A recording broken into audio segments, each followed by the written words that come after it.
तर या अग्रलेखातून सुद्धा उत्तराखंडच्या धरालीमध्ये झालेल्या ढगफुटी आणि महाप्रलयावरून भाष्य करण्यात आलंय. पाहूया आपण सामनाच्या अग्रलेखात नेमका आज काय म्हटलंय. उत्तराखंडमधील उत्तरकाशी इथं धराली गाव ढगफुटी आणि भूस्खलनामुळे गाडलं गेलं. अवघ्या काही सेकंदात हे भयंकर घडलं. मागील काही दशकांपासून निसर्गावरील मानवी अतिक्रमणामुळे हा प्रदेश आता धोकादायक बनलेला आहे.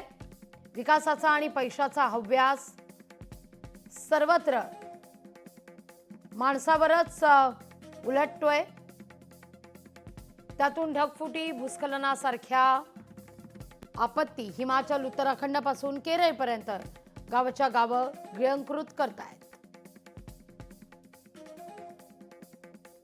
माईण, तळीये आणि इर्शालवाडीसारख्या दरडींखाली गाडल्या गेलेल्या गावांनी महाराष्ट्राला देखील या धोक्याची जाणीव करून दिलेली आहे.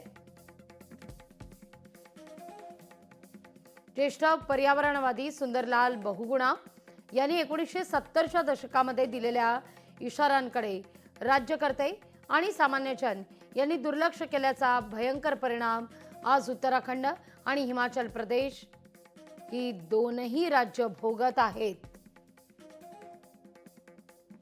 अशी टीका सामनाच्या अग्रलेखातून करण्यात आलेली आहे.